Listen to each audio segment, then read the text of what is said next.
Welcome to Horror Classics Audiobooks, where timeless terrors of literature comes alive once more.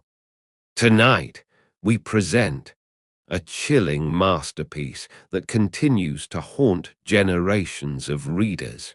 The Works of Edgar Allan Poe, Volume 2 by Edgar Allan Poe. Settle in, dim the lights, and let the darkness of this haunting tale unfold. Now let the story begin. The Imp of the Perverse. In the consideration of the faculties and impulses, of the prima mobilia of the human soul, the phrenologists have failed to make room for a propensity which, although obviously existing as a radical, primitive, irreducible sentiment, has been equally overlooked by all the moralists who have preceded them. In the pure arrogance of the reason, we have all overlooked it. We have suffered its existence to escape our senses solely through want of belief, of faith, whether it be faith in revelation or faith in the Kabbalah. The idea of it has never occurred to us, simply because of its supererogation. We saw no need of the impulse, for the propensity. We could not perceive its necessity. We could not understand, that is to say, we could not have understood, had the notion of this primum mobile ever obtruded itself. We could not have understood in what manner it might be made to further the objects of humanity, either temporal or eternal. It cannot be denied that phrenology and, in great measure, all metaphysicianism have been concocted a priori. The intellectual or logical man, rather than the understanding or observant man, set himself to imagine designs, to dictate purposes to God. Having thus fathomed, to his satisfaction, the intentions of Jehovah, out of these intentions he built his innumerable systems of mind. In the matter of phrenology, for example, we first determined, naturally enough, that it was the design of the deity that man should eat. We then assigned to man an organ of alimentiveness, and this organ is the scourge with which the deity compels man, will I nil, I into eating. Secondly, having settled it to be God's will that man should continue his species, we discovered an organ of amativeness forthwith. And so with combativeness, with ideality, with causality, with constructiveness. So, in short, with every organ, whether representing a propensity, a moral sentiment, or a faculty of the pure intellect.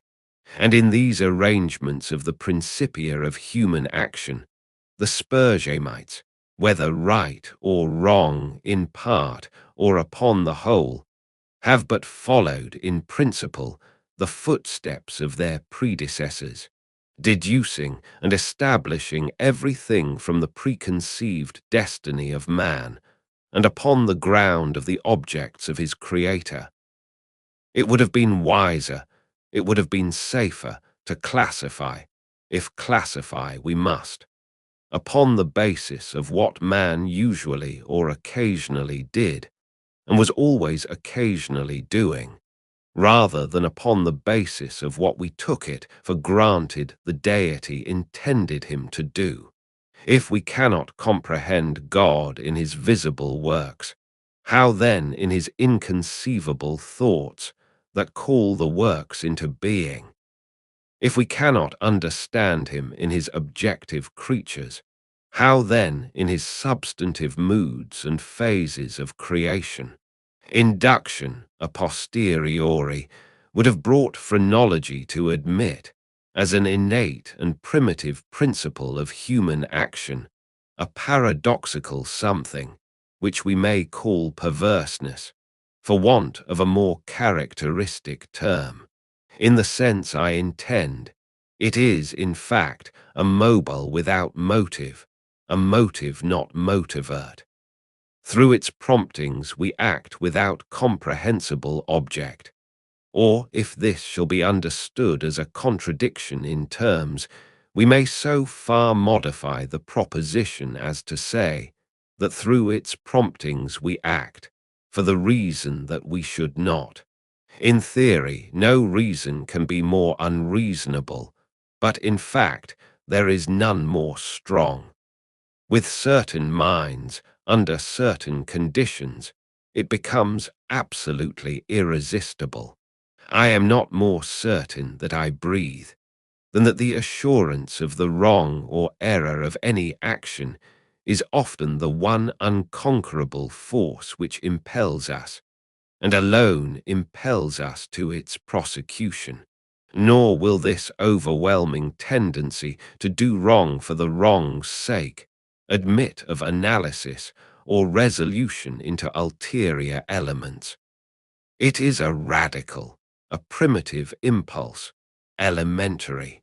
It will be said, I am aware, that when we persist in acts because we feel we should not persist in them, our conduct is but a modification of that which ordinarily springs from the combativeness of phrenology. But a glance will show the fallacy of this idea.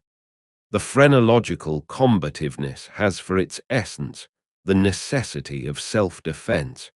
It is our safeguard against injury. Its principle regards our well-being, and thus the desire to be well is excited simultaneously with its development. It follows that the desire to be well must be excited simultaneously with any principle which shall be merely a modification of combativeness. But in the case of that something which I term perverseness, the desire to be well is not only not aroused, but a strongly antagonistical sentiment exists. An appeal to one's own heart is, after all, the best reply to the sophistry just noticed. No one who trustingly consults and thoroughly questions his own soul will be disposed to deny the entire radicalness of the propensity in question. It is not more incomprehensible than distinctive. There lives no man who at some period has not been tormented, for example, by an earnest desire to tantalize a listener by circumlocution. The speaker is aware that he displeases. He has every intention to please. He is usually curt, precise, and clear. The most laconic and luminous language is struggling for utterance upon his tongue. It is only with difficulty that he restrains himself from giving it flow. He dreads and deprecates the anger of him whom he addresses. Yet the thought strikes him that by certain involutions and parentheses this anger may be engendered. That single thought is enough.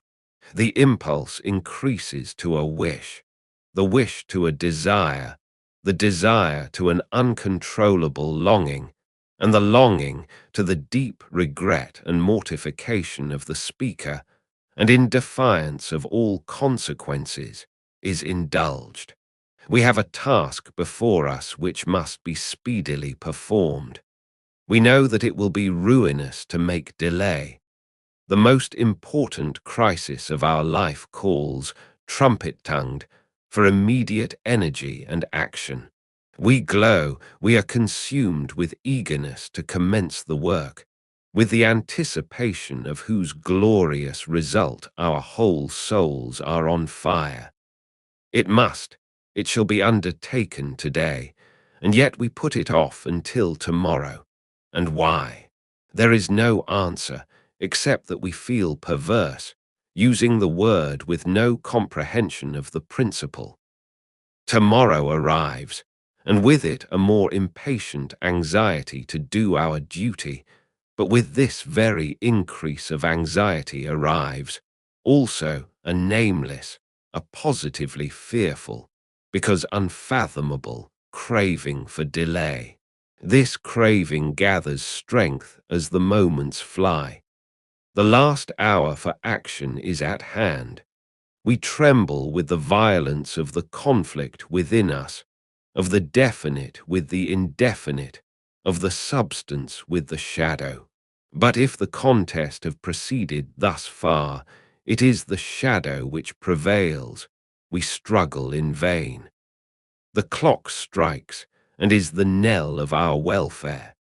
At the same time, it is the chanticleer note to the ghost that has so long overawed us. It flies, it disappears, we are free. The old energy returns, we will labor now. Alas, it is too late. We stand upon the brink of a precipice. We peer into the abyss. We grow sick and dizzy. Our first impulse is to shrink from the danger. Unaccountably we remain. By slow degrees our sickness and dizziness and horror become merged in a cloud of unnameable feeling. By gradations, still more imperceptible, this cloud assumes shape, as did the vapor from the bottle out of which arose the genius in the Arabian Nights. But out of this our cloud upon the precipice's edge, there grows into palpability a shape, far more terrible than any genius or any demon of a tale. And yet it is but a thought, although a fearful one, and one which chills the very marrow of our bones with the fierceness of the delight of its horror. It is merely the idea of what would be our sensations during the sweeping precipitancy of a fall from such a height. And this fall, this rushing annihilation, for the very reason that it involves that one most ghastly and loathsome of all the most ghastly and loathsome images of death and suffering which have ever presented themselves to our imagination. For this very cause do we now the most vividly desire it. And because our reason violently deters us from the brink, therefore do we the most impetuously approach it. There is no passion in nature so demoniacally impatient as that of him who, shuddering upon the edge of a precipice, thus meditates a plunge. To indulge, for a moment, in any attempt at thought is to be inevitably lost. For reflection but urges us to forbear, and therefore it is, I say, that we cannot. If there be no friendly arm to check us, or if we fail in a sudden effort to prostrate ourselves backward from the abyss, we plunge and are destroyed. Examine these similar actions as we will, we shall find them resulting solely from the spirit of the perverse. We perpetrate them because we feel that we should not. Beyond or behind this, there is no intelligible principle, and we might, indeed, deem this perverseness a direct instigation of the arch-fiend, were it not occasionally known to operate in furtherance of good. I have said thus much, that in some measure I may answer your question, that I may explain to you why I am here, that I may assign to you something that shall have at least the faint aspect of a cause for my wearing these fetters, and for my tenanting this cell of the condemned. Had I not been thus prolix, you might either have misunderstood me altogether, or, with the rabble, have fancied me mad. As it is, you will easily perceive that I am one of the many uncounted victims of the imp of the perverse. It is impossible that any deed could have been wrought with a more thorough deliberation. For weeks, for months, I pondered upon the means of the murder. I rejected 1,000 schemes because their accomplishment involved a chance of detection. At length, in reading some French memoirs, I found an account of a nearly fatal illness that occurred to Madame Pilau through the agency of a candle accidentally poisoned. The idea struck my fancy at once. I knew my victim's habit of reading in bed. I knew, too, that his apartment was narrow and ill-ventilated. But I need not vex you with impertinent details. I need not describe the easy artifices by which I substituted, in his bedroom candle-stand, a wax light of my own making for the one which I there found. The next morning he was discovered dead in his bed, and the coroner's verdict was death by the visitation of God.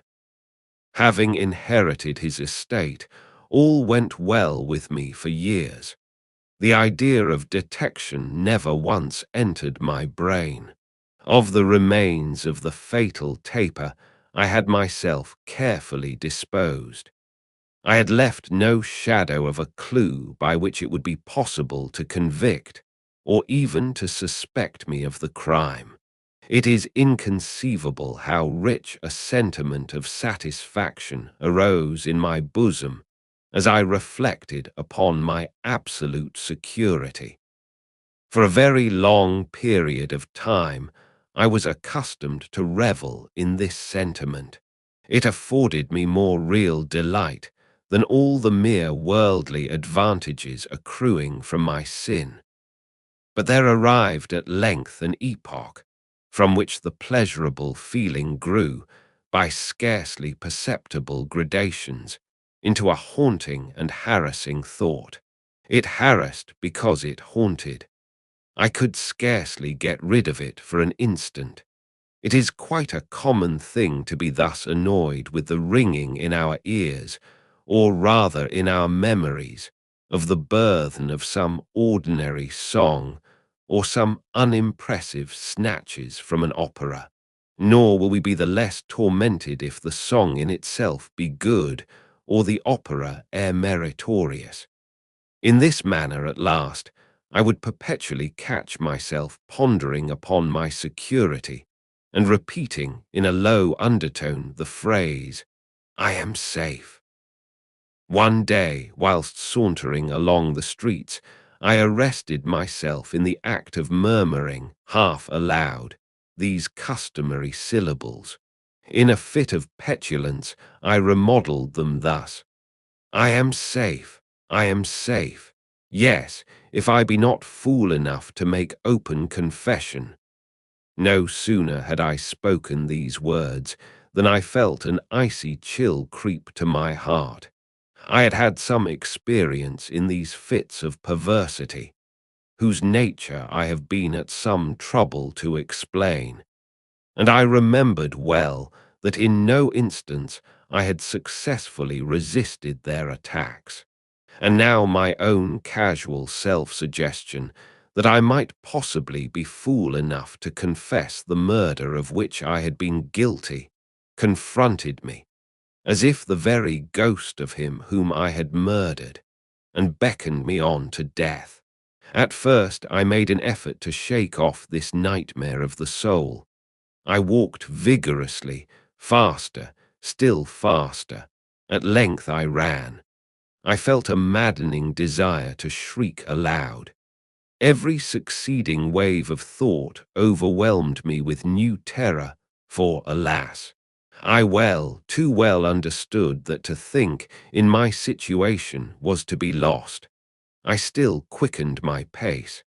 I bounded like a madman through the crowded thoroughfares. At length, the populace took the alarm and pursued me. I felt then the consummation of my fate. Could I have torn out my tongue, I would have done it, but a rough voice resounded in my ears. A rougher grasp seized me by the shoulder. I turned. I gasped for breath. For a moment I experienced all the pangs of suffocation. I became blind and deaf and giddy, and then some invisible fiend, I thought, struck me with his broad palm upon the back. The long-imprisoned secret burst forth from my soul. They say that I spoke with a distinct enunciation, but with marked emphasis and passionate hurry. as if in dread of interruption before concluding the brief but pregnant sentences that consigned me to the hangman and to hell. Having related all that was necessary for the fullest judicial conviction, I fell prostrate in a swoon. But why shall I say more? Today I wear these chains and am here. Tomorrow I shall be fetterless. But where? That wraps up Chapter 12 of the works of Edgar Allan Poe, Volume 2. The next chapter is already live. Click the link in the description or the card above to continue the story. Don't forget to subscribe and turn on notifications so you'll know the moment each new chapter drops.